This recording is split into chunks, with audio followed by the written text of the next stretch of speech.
Hello, back again on the Top Recap channel. This time I will tell a movie's entitled Kane. Let's get straight into the storyline. The movie kicks off with a brief explanation that portrays chess as a tough game, with its pieces symbolizing people indirectly attempting to harm each other. Following this, we shift scenes to introduce Abe, a man engrossed in a chess game, revealing his status as a formidable gangster in the East. On the opposing side of the chessboard is Frankie, a rugged gangster who reigns over the West. Both are notorious for their ruthlessness and challenging nature. One morning, Abe's daughter wakes him up, unveiling a different side of him. As a family man with a loving family at home, Abe doesn't exhibit any signs of being a gangster boss. Morning, princess. After preparing for the day, he has breakfast and makes coffee, asserting it's delicious to his wife, who playfully jests that it tastes like store-bought instant coffee. Business will not sway me from my mission to make a world-class coffee. Meanwhile, their daughter requests to spend the night at her grandmother's house, and Abe agrees, emphasizing the importance of completing her homework. You'd be good at school. Learn heaps. See you later tonight. As Abe leaves for the day, his personal driver is waiting. His wife discovers he has accidentally left behind his bipolar medication. While waiting outside, Abe, anticipating his private driver, Benjamin, hands him his self-made cup of coffee. After tasting it, Benjamin enthusiastically affirms its quality, pleasing Abe. However, in a playful manner, Benjamin adds that it's almost as good as instant coffee. Well? Pretty bloody good. Fuck yeah. For instant coffee. Fuck you, instant coffee. Meanwhile, a police car discreetly observes them from a distance. As Abe and Benjamin commence their journey, they notice the persistent police tailing them. These guys are so obvious, it's a fucking joke. After a while, Abe directs Benjamin to lose the police, and Benjamin agrees. Caught at a traffic light, Benjamin swiftly takes an alternative route, successfully eluding the police.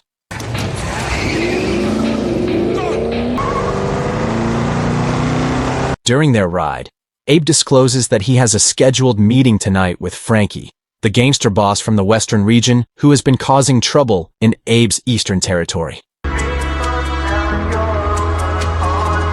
Annoyed by Frankie's actions, Abe also attempts to contact Richard, a man who usually assists his group with money laundering. However, despite recently providing Richard with money, he doesn't respond to Abe's calls. Frustrated, Abe plans to take some action against Richard. Boss? You're staying, meet us for a catch-up. No problem. Yeah, you got the address? Vicenham. Later, Abe meets with his reliable assistant, who sports a snowy beard. Abe hands him a letter containing information about Richard and instructs him to deliver it to apartment number 23 precisely at 3 p.m. Following this, Kane, a formidable and unrelenting individual in the realm of boxing, practices his skills. Post-training, he heads home and makes a quick stop at a convenience store for some drinks. While at the cashier, he notices two intimidating individuals staring at him, prompting Kane to imagine confronting them.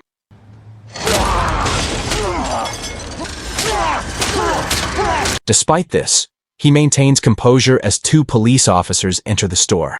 This was real, and so were the people who lived. In the end, Kane reaches his apartment building, where a neighbor seems inclined for a challenge, but Kane refrains due to the presence of a woman. Okay. Once inside, he swiftly packs and takes a shower. Demons. Simultaneously, Abe's trusted assistant, following instructions, promptly delivers the letter to Kane's apartment by slipping it under the door at precisely 3 o'clock in the afternoon. Kane, having just finished his shower, grabs the letter and relaxes while watching the news. The news reports a brutal killing that had occurred, revealing Kane as the one responsible for taking down some gangsters the previous night.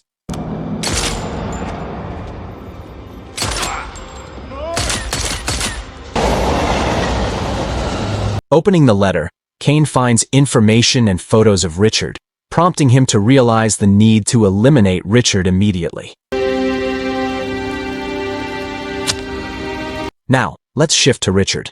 At home with his pregnant wife, he receives a call from an unknown number.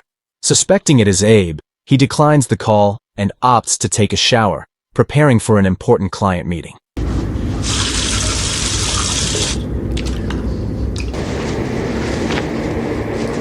Meanwhile, Richard's wife, cooking in the kitchen, accidentally hears a message notification from his phone. Upon checking, she discovers Richard has an appointment with another woman, exposing his deception about the client meeting.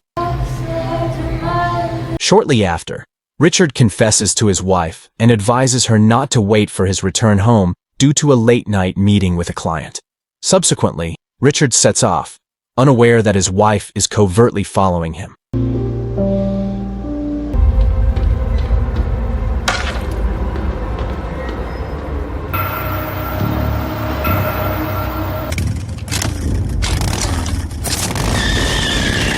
Simultaneously, Kane is also tailing Richard's car. Who would you like to call? Call Lollipop?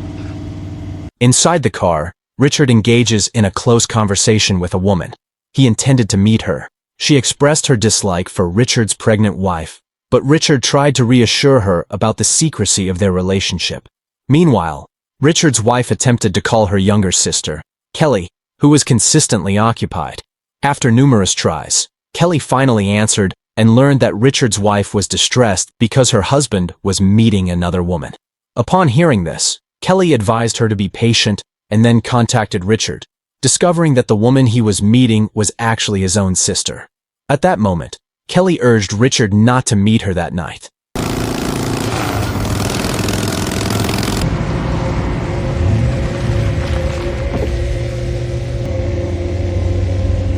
Consequently, he decided to head to a basement. Simultaneously, Kane continued to tail him. Upon reaching a parking lot, Kane abruptly pulled out a gun and approached Richard.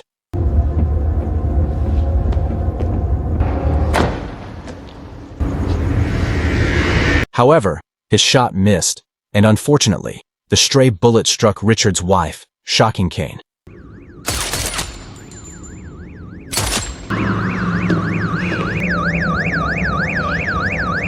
After this, he swiftly left the scene. On his way, Kane dismounted his motorbike and called Abe's wife to inquire about Abe's whereabouts. Afterward, the scene returns to Kane. At that moment, Benjamin escorted him to a concealed bar, where Kane was set to meet Frankie, the gangster boss from the West. In due course, Frankie entered the bar, accompanied by his younger brother. Kane extended his hand for a handshake, but Frankie declined. At this point, Frankie's younger brother attempted to insult Kane in Greek, thinking Kane wouldn't understand. However, Kane comprehended the insult. They all took their seats, and Kane promptly questioned Frankie about the continuous disturbances he was causing in the eastern region, which unmistakably belonged to Kane. Frankie, avoiding a direct response, proposed playing chess first. Eventually, Kane agreed to engage in a chess game with Frankie before delving into further discussions. Just as they were about to commence the game, Frankie inquired about the wager. Since Kane didn't respond, Frankie suggested that if he won, the eastern region would officially become his territory. Conversely, if he lost, he would give Kane some money. Frankie's words were essentially challenging Kane's authority. In response, Kane declared that the bet for the chess game would be his life, indicating that the loser would be killed immediately. Initially, Frankie believed Kane was merely joking, but Kane was deadly serious about the bet. At that point, Frankie, reluctant to risk his life over a chess game, attempted to leave with his younger brother. However, Kane's right-hand man and crew blocked their way.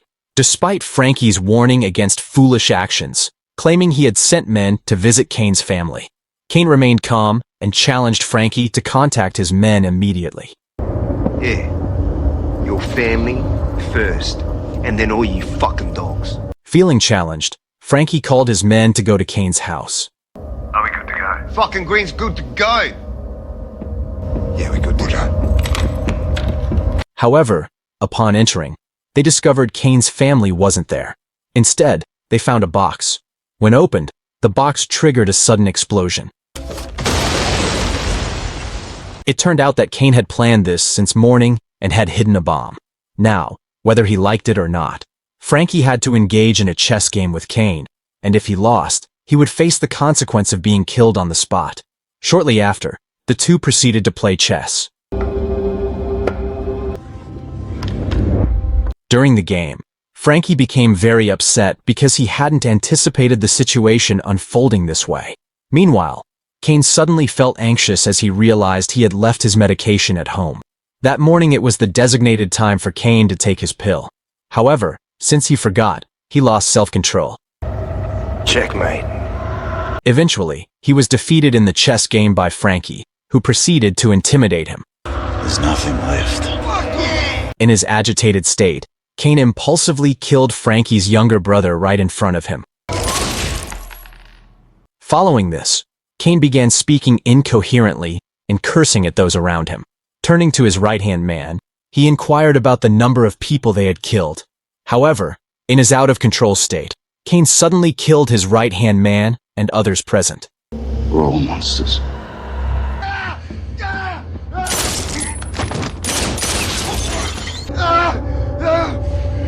Benjamin realized that Cain had lost control due to not taking his medication. At that same moment, Cain aimed his gun at Frankie and, without hesitation, shot and killed him. Just then, he invited Benjamin to have a drink, stating that the people there deserved their fate. Do you, kid? Subsequently, Cain offered a gun to Benjamin. When Benjamin refused, Cain pointed the gun at him, stating he would shoot Benjamin on the count of 3. If Benjamin didn't shoot first, he would meet the same fate as the others. Here it became evident that the brutal figure Cain was, in fact, Abe. It turns out Abe had a dual personality, capable of being the calm Abe or the ruthless Cain. However, since Abe wasn't taking his medication, he could no longer control Cain. Eventually, Benjamin was forced to shoot Abe, also known as Cain, when the countdown reached 2. 1,